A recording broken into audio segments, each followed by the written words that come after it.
ನಾನು ಇಲ್ಲಿ ಹುಟ್ಟಿಲ್ಲದೆ ಇರ್ಬೋದು, I am not born in Bangalore, ನಾನು ಕನಕಪುರದಲ್ಲಿ ಹುಟ್ಟವು ನಾನು. ಆದರೆ ಕನಕಪುರನೂ ಬೆಂಗಳೂರು ಜಿಲ್ಲೆ ಇದೆ.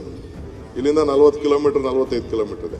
ಆರನೇ ವಯಸ್ಸಿಗೆ ಬೆಂಗಳೂರು ಬಂದು NPS ಸೇರ್ಕೊಂಡ ನಾನು. ಅಲ್ಲಿಂದ ಇಲ್ಲಿವರೆಗೂ ನಾನು ಬಿಟ್ಟೋಗಿಲ್ಲ, ಬರೀ ಎಲೆಕ್ಷನ್ ಮಾತ್ರ ಹೋಗ್ತೀನಿ, ಎಲೆಕ್ಷನ್ ಬರ್ತೀನಿ. Bangalore has given me everything. I want to count something to Bangalore. ನಾನು ಪರ್ಮನೆಂಟ್ ಇರೋಕ್ಕಾಗಲ್ಲ, ನಾನು ಇನ್ನೊಂದು 10-15 ವರ್ಷ ಪಾಲಿಟಿಕ್ಸ್ ಮಾಡ್ಬೋದು ಅಷ್ಟೇ.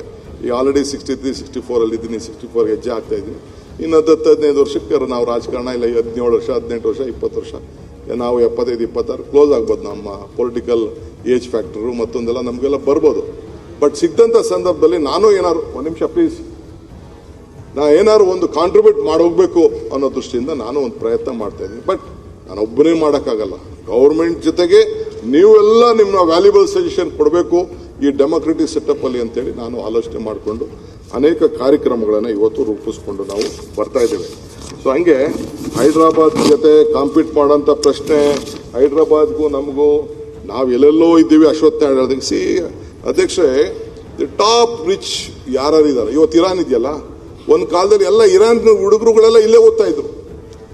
ಇರಾನ್ ಸ್ಟೂಡೆಂಟ್ಸ್ ಇಷ್ಟು, ಐ ಥಿಂಕ್ ಸುರೇಶ್ ಕುಮಾರ್ ಗೊತ್ತಿದೆ, ಇರಾನ್ ಹೆಚ್ಚು ಕಮ್ಮಿ ಒಂದೊಂದು ಇರಾನಿ ಸ್ಟೂಡೆಂಟ್ಸು 500-1000 ಜನ ಇಲ್ಲಿ ಬಂದು ರಾಮಯ್ಯ ಕಾಲೇಜು ಬೇರೆ ಕಾಲೇಜು, ಈಗ ನಮ್ಮ JSW ಮಹೇಂದ್ರ ಅವರೆಲ್ಲ ಹುಡುಗರುಗಳೆಲ್ಲ ಅವರೆಲ್ಲ ಮಕ್ಕಳುಗಳನ್ನೆಲ್ಲ ಬೆಂಗಳೂರಿಗೆ ಇಂಜಿನಿಯರಿಂಗ್ ಕಾಲೇಜ್ ಓದ್ತಾ ಇದ್ರು. ರಾಮಯ್ಯ ಕಾಲೇಜಲ್ಲಿ ನಮ್ಮ ಜಿಂದಾಲ್ ಇವತ್ತು ಏನು ದೊಡ್ಡ ಫ್ಯಾಕ್ಟ್ರಿ ಇದೆ, ದೇ ಸ್ಟಡಿಡ್ ಇಯರ್ 2 ವಾರ. ಇಲ್ಲಿ 250 ಇಂಜಿನಿಯರಿಂಗ್ ಕಾಲೇಜಸ್ ಇದೆ, 70 ಮೆಡಿಕಲ್ ಕಾಲೇಜ್.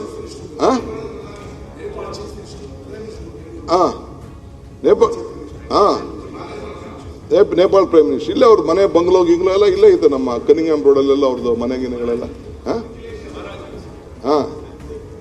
ಸೊ ಎಲ್ಲ ಇತ್ತು. 250 ಮೆಡಿಕಲ್ ಇದು ಇಂಜಿನಿಯರಿಂಗ್ ಕಾಲೇಜಸ್ಸು, 70 ಮೆಡಿಕಲ್ ಕಾಲೇಜ್ ಇಡೀ ದೇಶದ ಎಲ್ಲೂ ಇಲ್ಲ. 1,000 ಅಶ್ವತ್ಥ ನಾರಾಯಣ್ ಗೊತ್ತಿದೆ, ಹೆಲ್ತ್ ಮಿನಿಸ್ಟರ್ ಆಗಿದ್ರು. 13,940 ಡಾಕ್ಟರ್ಸ್ನ ಪ್ರತಿ ವರ್ಷ ಕರ್ನಾಟಕ ರಾಜ್ಯದಲ್ಲಿ ಪ್ರೊಡ್ಯೂಸ್ ಮಾಡ್ತಾ ಇದ್ದೀವಿ. ಎಲ್ಲಿ ಹೋಗ್ತಾ ಇದ್ದಾರೆ ಅವರೆಲ್ಲ? The cream of this talent ಹೊರಗಡೆ ಹೋಗ್ತಾ ಇದೆ. ಅಮೆರಿಕ ಹೋಗ್ತಾ ಇದೆ, ಲಂಡನ್ ಹೋಗ್ತಾ ಇದೆ, ಆಸ್ಟ್ರೇಲಿಯಾ ಹೋಗ್ತಾ ಇದೆ, ಎಲ್ಲ ಹೋಗ್ತಾ ಇದೆ. ಇಲ್ಲೂ ಒಂದಷ್ಟು ಜನ ಒಂದು 50-60% ಇಲ್ಲೂ ಉಳ್ಕೊಳ್ತಾ ಇದ್ದಾರೆ. ನೀವು ಯಾವುದೇ ಯೂನಿವರ್ಸಿಟಿಗೆ ಹೋಗಿ ಇಲ್ಲಿ ಓದಿರೋರೆ. ನಾನು ನೆದರ್ಲ್ಯಾಂಡ್ ಪ್ರೈಮ್ ಮಿನಿಸ್ಟರ್ ಬಂದಿದ್ರು ಹಿಂದೆ, ಯಾವ ಸತಿ ಪೋಲೆಂಡ್ ಪ್ರೈಮ್ ಮಿನಿಸ್ಟರ್ ಜೊತೆ ಗವರ್ನರ್ ಜೊತೆ ಒಂದು ಡಿನ್ನರ್ ಇತ್ತು. ಕೇಳಿದೆ what made you to Bangalore ಅಂತ. ಅವರು ಸಿಲಿಕಾನ್ ವ್ಯಾಲಿಗೆ ಹೋದ್ರಂತೆ. ಸಿಲಿಕಾನ್ ವ್ಯಾಲಿಗೆ ಹೋದಾಗ ಅಲ್ಲಿ ನೋಡಿದ್ರಂತೆ, ಎಲ್ಲ ನೋಡ್ಕೊಂಡು ಬಂದ್ರೆ ಕೊನೆಗೆ ಅವ್ರ ಟೀಮ್ನೆಲ್ಲ ಬಿಟ್ರಂತೆ. ಕೊನೆಗೆ 2ನೇ ದಿನಕ್ಕೆ 3ನೇ ದಿನಕ್ಕೆ ನೋಡಿದ್ರೆ 3ರಲ್ಲಿ 2 ಎಲ್ಲಿಯವರು ಅಂದ್ರೆ ಬೆಂಗಳೂರು ಅಂತ. ಸೊ ಯಾಕೆ ಅಲ್ಲಿ ಮಾಡೋದು ಅಂದ್ಬಿಟ್ಟು ಬಂದು ಇಲ್ಲಿ ವಿಪ್ರೋ ತವೋ ಇನ್ಫೋಸಿಸ್ ಜೊತೆ ಬೇರೆ ಜೊತೆ ಎಲ್ಲ ಬಂದು ಇಲ್ಲೇ ಬಿಸ್ನೆಸ್ ಮಾಡಿ ನಮಗೆ 40% ದುಡ್ಡು ಉಳಿತು ಅಂತ ಅವರು ಪ್ರೈಮ್ ಮಿನಿಸ್ಟರ್ ಹೇಳ್ತಾರೆ. ಹಂಗೆ ಇಲ್ಲಿ ನಮ್ಮ ಮಕ್ಕಳು they are very capable, very talented. ಅವ್ರು ಹೇಳ್ದಂಗೆ ಅವತ್ತಿನ ಕಾಲದಲ್ಲಿ ಇನ್ಕ್ಲೂಡಿಂಗ್ ಈಗ ಮೊನ್ನೆ ಜಡ್ಜಸ್ ಎಲ್ಲ ಇಲ್ಲಿಗೆ ಬಂದಿದ್ರು. ನ್ಯಾಷನಲ್ ಲಾ ಸ್ಕೂಲ್ ಇಲ್ಲೇ ಫಸ್ಟ್ ನ್ಯಾಷನಲ್ ಲಾ ಸ್ಕೂಲ್ ಆಯಿತು. ಇಸ್ರೋ ಯಾಕೆ ಇಲ್ಲೇ ಆಯಿತು? ಇಲ್ಲೇ ನಿಮಾನ್ಸ್ ಯಾಕಾಯ್ತು? ಇಲ್ಲೇ HMT ಯಾಕಾಯ್ತು? ಇಲ್ಲೇ ITI ಯಾಕಾಯ್ತು? ಬೇರೆಲ್ಲೂ ಒಂದೊಂದು ಪಾರ್ಟ್ ಇತ್ತು.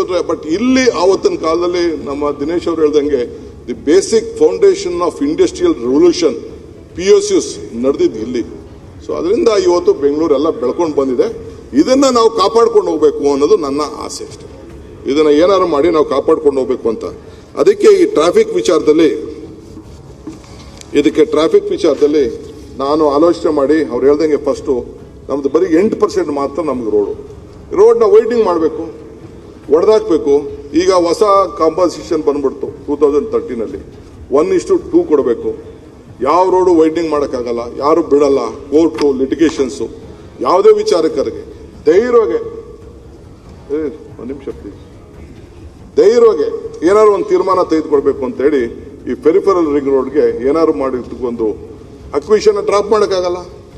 ಡ್ರಾಪ್ ಅವರ ರೈತರು ಕೇಳ್ತಾ ಇರ್ಬೋದು, ಆಯಿತು ಆ ಲ್ಯಾಂಡ್ ಲೂಸರ್ಸ್ ಅಲ್ಲಿ ಯಾರು ರೈತರು ಇರಲಿಲ್ಲ, ಓಕೆ ಲ್ಯಾಂಡ್ ಓನರ್ಸು ಅವ್ರಿಗೊಂದು ಒಳ್ಳೆ ಕಾಂಪನ್ಸೇಷನ್ ಕೊಡಬೇಕು ಅಂತ ಆಯಿತು ಅಂತೇಳಿ 2013 ಆ್ಯಕ್ಟೇ ಕೊಟ್ಬಿಟ್ಟೆ ನಾನು. ಕೊಟ್ಬಿಟ್ಟು ಅವ್ರಿಗೇನಾದ್ರು ಜಾಗನ ತಿರ್ಗಾ ಇನ್ನು ಮಾಡೋಕ್ಕಾಗಲ್ಲ ಅಂತ ಆಯಿತು 35% ಕಮರ್ಷಿಯಲ್ ತಗೊಳ್ಳಿ ಅಂತ ಕೊಟ್ಬಿಟ್ಟೆ, ಇಲ್ಲ TDR ತಗೊಳ್ಳಿ ಅಂತ ಕೊಟ್ಬಿಟ್ಟೆ, ಇಲ್ಲ FIR ಕೊಟ್ಬಿಟ್ಟೆ, 5 ಕಾಂಪನ್ಸೇಷನ್ ಕೊಟ್ಟೆ.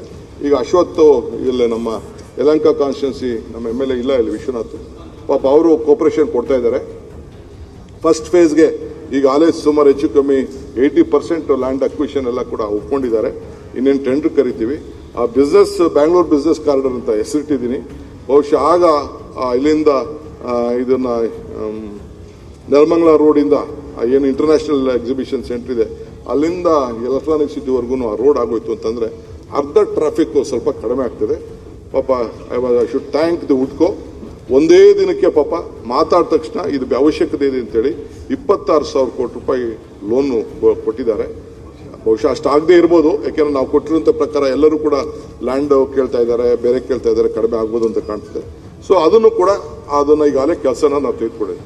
ಇದಾದ್ಮೇಲೆ ಏನಾಗಬೇಕು, ಬೇರೆ ಸಿಟಿ ಒಳಗಡೆ ಈ ರೋಡ್ನ ಅಗಲ ಮಾಡೋಕ್ಕಾಗಲ್ಲ. It is not possible. ಹೊಡೆದಾಕಕ್ಕಾಗಲ್ಲ ಬಿಲ್ಡಿಂಗು ಎಲ್ಲ ಹೈ ಕಾಸ್ಟ್ಲಿ. ಎಲ್ಲೇ ನೀವು ಹೋಗಿ ಜಯನಗರ್ಗೆ ಹೋಗಿ, ದಾಸರಳ್ಳಿಗೆ ಹೋಗಿ, ಎಲ್ಲೇ ಹೋಗಿ, ನೀವು ಬೊಮ್ಮನಹಳ್ಳಿಗೆ ಹೋಗಿ, ಎಲ್ಲೇ ಹೋಗಿ ಮೇನ್ ರೋಡ್ಗೆ 20,000 ರೂಪಾಯಿ ಕಡಿಮೆ ಇದೆ.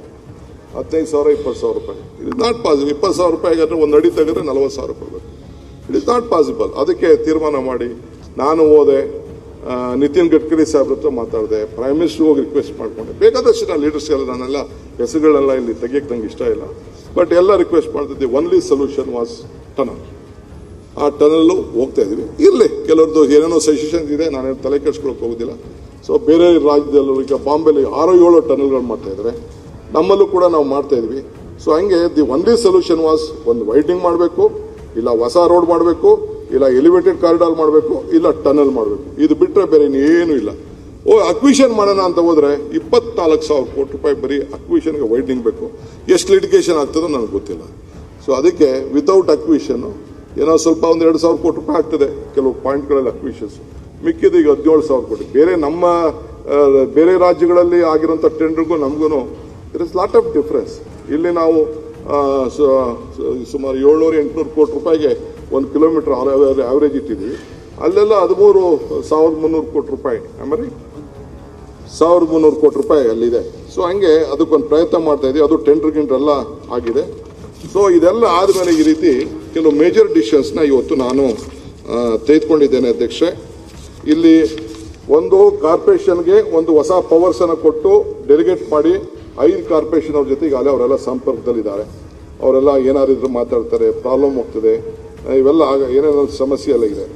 ಈ ಮಧ್ಯದಲ್ಲಿ ಈ ನಮ್ಮ ಬೆಂಗಳೂರು ಕೃಷ್ಣ ಅವ್ರ ಕಾಲದಲ್ಲಿ ಈ ಪಾಣಿಗಳನ್ನೆಲ್ಲ ಭೂಮಿ ಯೋಜನೆ ಅಂತ ತೆಗೆದುಕೊಂಡು ಬಂತು. ಭೂಮಿ ಯೋಜನೆ, ಆ ಯೋಜನೆ ತೆಗೆದುಕೊಂಡು ಬಂದು 5 ರೂಪಾಯಿಗೆ ಪಾಣಿ ಕೊಡೋದು ಅಂತ ತೀರ್ಮಾನ ಮಾಡಿದೆ.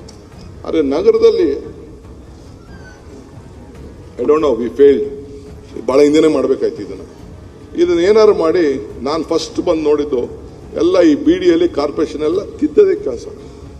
ಎಲ್ಲ ನಾವು ರಾಜಕೀಯದವರು ಸೇರ್ಕೊಂಡವರು, ಆಫೀಸರ್ಸು ಸೇರ್ಕೊಂಡಿದ್ದಾರೆ, ಎಲ್ಲ ಮಾಡಿ ಇದನ್ನು ಮಾಡ್ತಿದ್ರು. ಸೊ ಅದಕ್ಕೆ ಫಸ್ಟ್ ಇದನ್ನು ಎಲ್ಲ ಡಿಜಿಟಲೈಸ್ ಮಾಡಬೇಕು ಅಂತೇಳಿ ಪ್ರತಿಯೊಂದು ಡಾಕ್ಯುಮೆಂಟು ಕೂಡ ಕೋಟಿಗಟ್ಟಲೆ ಪೇಪರ್ನ ಫಸ್ಟು ಸ್ಕ್ಯಾನ್ ಮಾಡಿಸ್ಬಿಟ್ಟಿದ್ದೀನಿ.